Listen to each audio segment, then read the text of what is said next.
Good afternoon. Thanks for being here. I'm Allison O'Toole, the proud CEO of Second Harvest Heartland. We're here today because Minnesota is in a hunger crisis.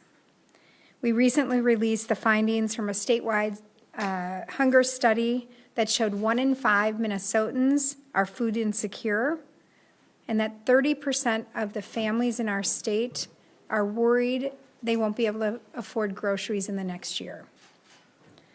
You're going to hear from my network colleagues, my awesome network colleagues in a moment about what they're seeing in their communities, that the need has been staggering and has forced all of us to change how we operate to continue to serve our neighbors. Last year at Second Harvest Heartland, we distributed more than 167 million pounds of food, and that's up 15% from the prior year. The root causes of hunger go beyond access to food. Simply stated, people can't afford their lives right now, with rising costs in housing, childcare, energy, and more. It's a complex problem that requires equally complex solutions with all of us at the table. Minnesota is capable of overcoming big challenges. We've done it before. And hunger rates flattened during the pandemic thanks to the commitment and creativity of all involved. And unfortunately, we've seen the needs spike since then, when emergency benefits sunsetted and daily living costs stretched beyond the means of many Minnesota families. The leaders in this room, alongside our hardworking food shelf partners, are thinking differently and exploring new solutions for so many in our state that rely on our network for support. But we've been using our collective voice for the last year and a half to clarify that this trajectory is not sustainable. We must convene nonprofit and social services leaders, corporate partners, and our lawmakers to find fixes for this solvable, nonpartisan issue. As budget changes are being discussed at the federal level, we can't stress enough that any reduction to SNAP benefits will turn the current crisis into a catastrophe.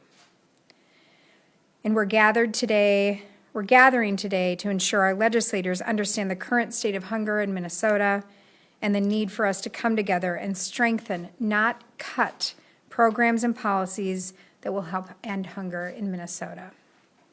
I'd like to turn it over to my colleague, Sophia Linares-Coy, the Executive Director of the Food Group. Thanks, Allison.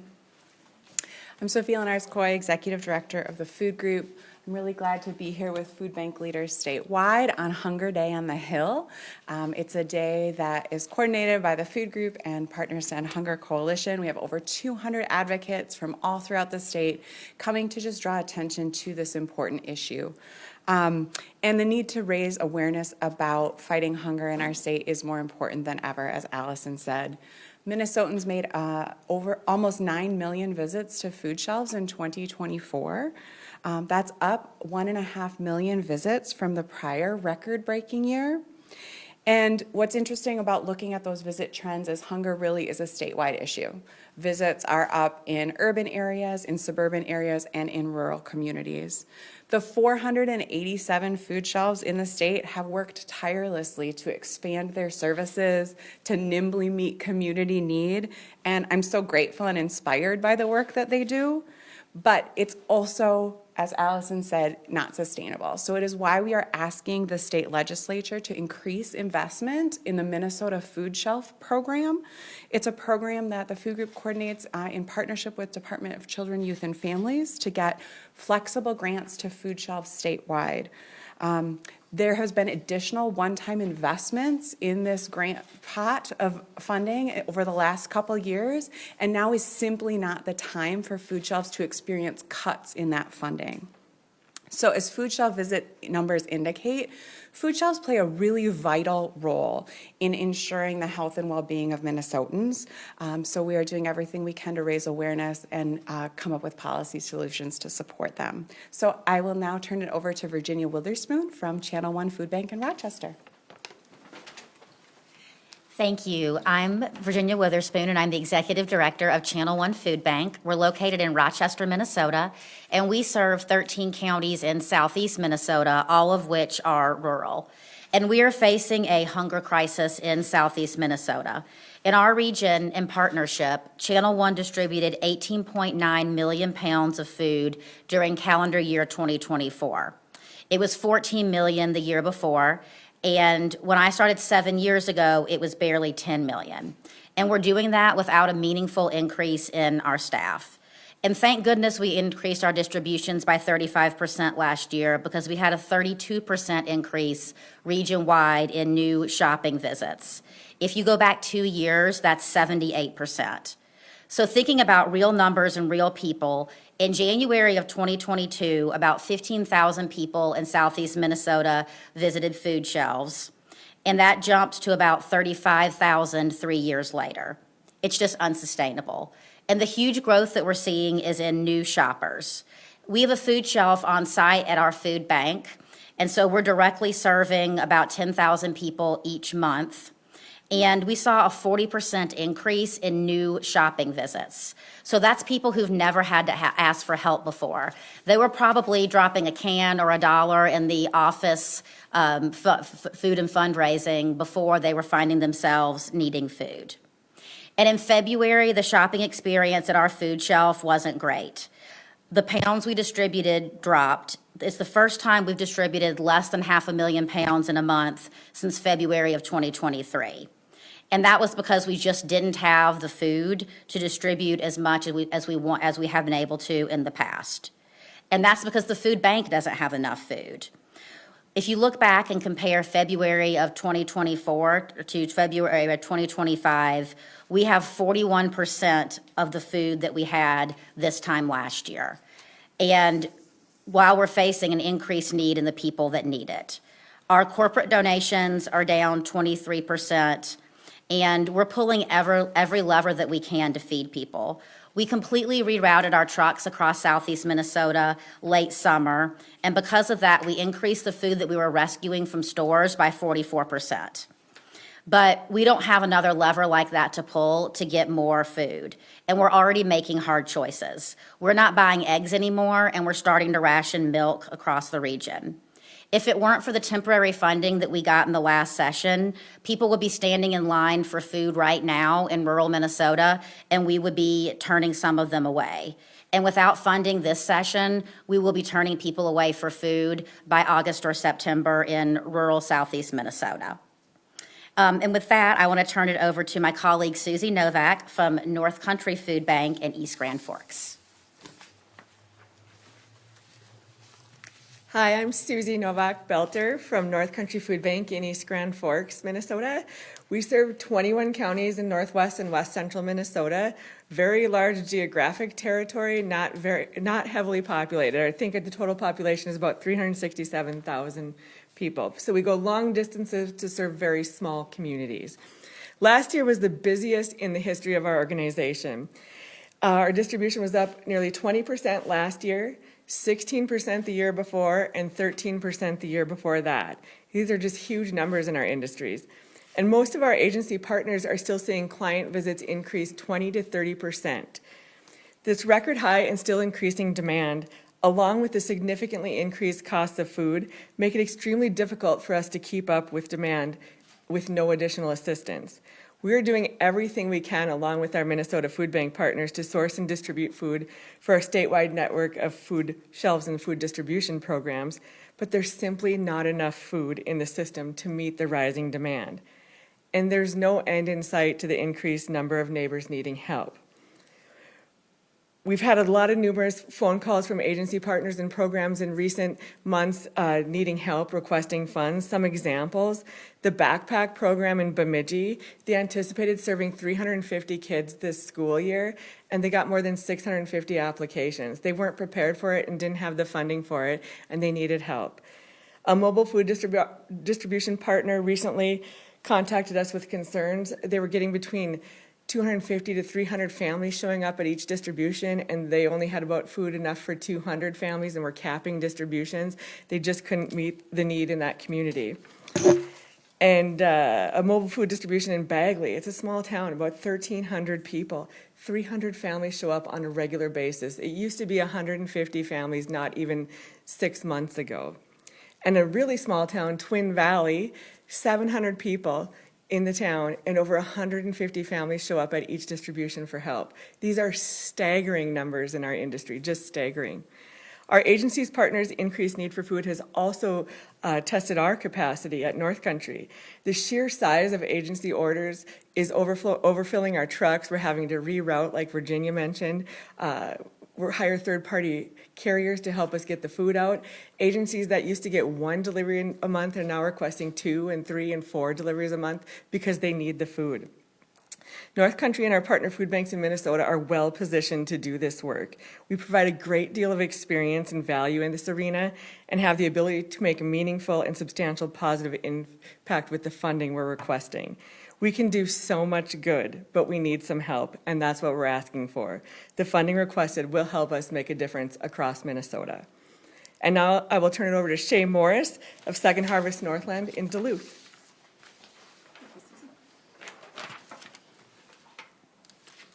All right, I'm Shay Morris, President and CEO of Second Harvest Northland, based in Duluth. We work with a network of agency and community partners in 11 counties in northeastern Minnesota and northwestern Wisconsin. And we reach each year about 70,000 Northland neighbors experiencing hunger.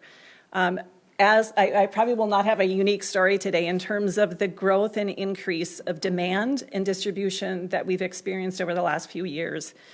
In the Northland, we've seen 30 to 40% increases at our region's food shelves. We're seeing more children and more seniors needing our support.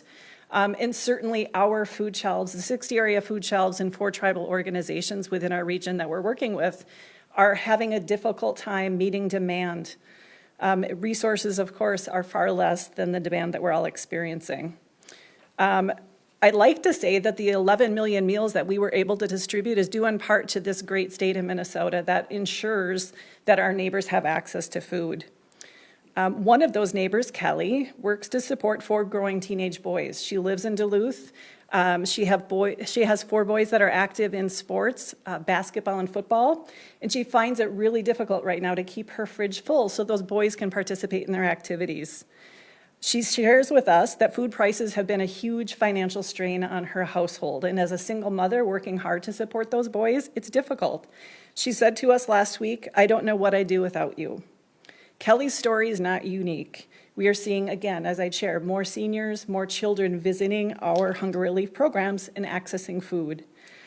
It's really important that we think of our neighbors. The bills that we have that are requesting support include a $10 million investment in our Minnesota food banks. That's very important for us to be able to source and distribute our food. The food shelf funding also provides that needed support of food and capacity for our food shelves. And again, in our region, 60 area food shelves that are in the front lines trying to make sure that families are fed. Very important funding sources.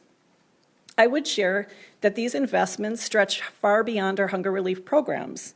One example that I can share is the economic and social impact of local farmers and growers and others in our own region. Funds we've received in past have allowed us to purchase locally produced beef and pork from a northern Minnesota producer called Weicker Acres, which say that 2 times fast. As Matt shared with us, no matter what the state of the world is, we're growing food and that needs to be harvested at a certain point. Our costs have increased. It's rewarding to be able to put food into the system and help in this way. We have received food assistance, we've supported foster children, I've worked in detention, and we know the importance of stabilizing kids and families. So that's one producer locally that has benefit also from this funding. So it is essential to our network, to the colleagues that you've heard, the neighbors in our communities, that we have support. And it's going to take corporations, the government, and private citizens to help support this work, which is very important. And of course, we want to make sure that families like Kelly's have access to food. Thank you. And with that, I'm going to turn it over to Allison again. Great, thanks Shay, and thanks to all of you for sharing what we're all seeing and making it clear that we're on an unsustainable trajectory. And I'll reiterate one point. Minnesota is in a hunger crisis and on the brink of a catastrophe if we don't have everyone at the table to solve this issue. It is a nonpartisan and solvable issue, and that's why we're here today asking for the legislature's support. Again, I want to thank everyone for being here, and we can take some questions if you have them. You briefly mentioned also some federal moves that could impact SNAP funding. I know those are impending as the budget has not passed, but I'm just wondering, some other state organizations are reporting freezing of funds already. Have any of your groups experienced frozen funds? Yeah, so why don't I'll kick it to a couple of people on the federal funding. I just want to address SNAP for a minute. We are really worried about cuts to the SNAP program.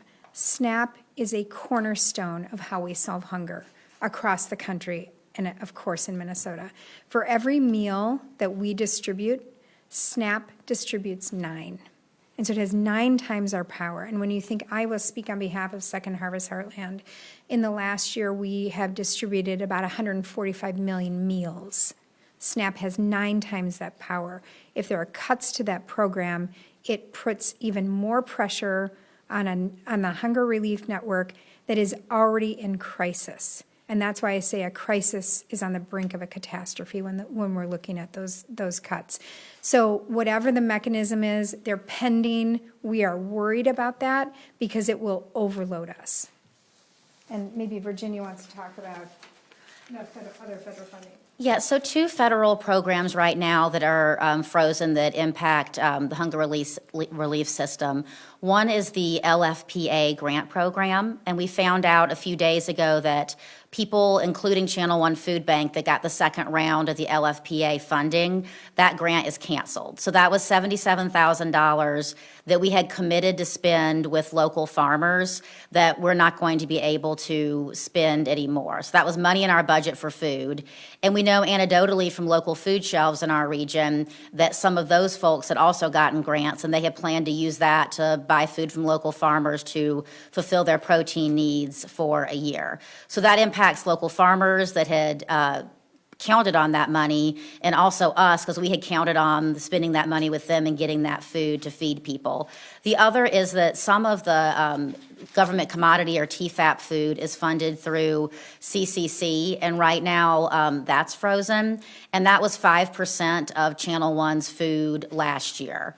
So looking at a 35% increase last year and the thought of losing 5% of our government commodity food next year is a big problem. It was also good food. It was protein, it was produce, it was those top things that shoppers want and that everyone needs to be healthy. If I could just do a quick follow-up.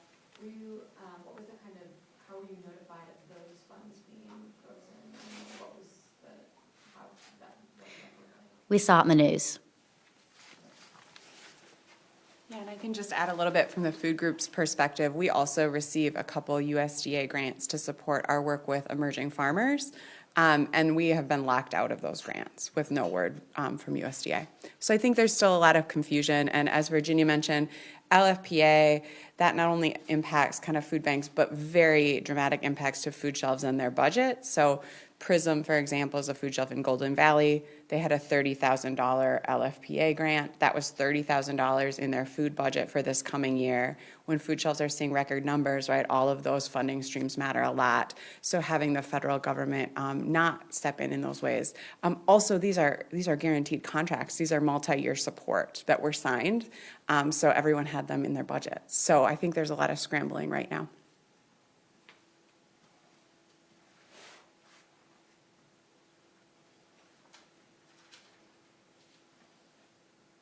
Other questions from the room? I'll ask. Yeah, please.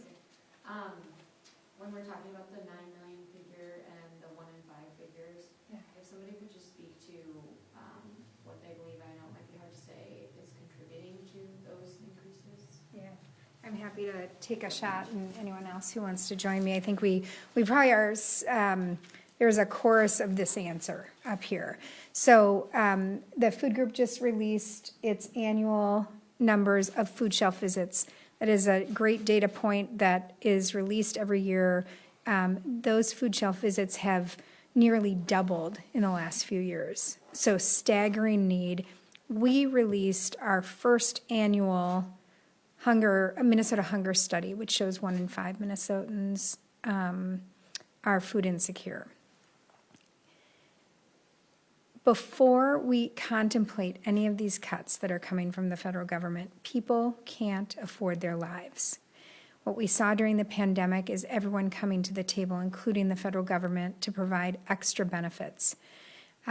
As we've seen as the pandemic ended, those benefits sunsetted and inflation has increased. And so wages have not kept up with inflation. Energy costs are up 30%. Food costs are still up 30%, just went up 3% again last month. I think when you contemplate what is happening right now with tariffs, you have large CEOs of large retailers saying that food costs are going to go up, in a matter of days here. It is unsustainable, and it is the confluence of those issues that are just making people can't afford their lives, and it's that simple.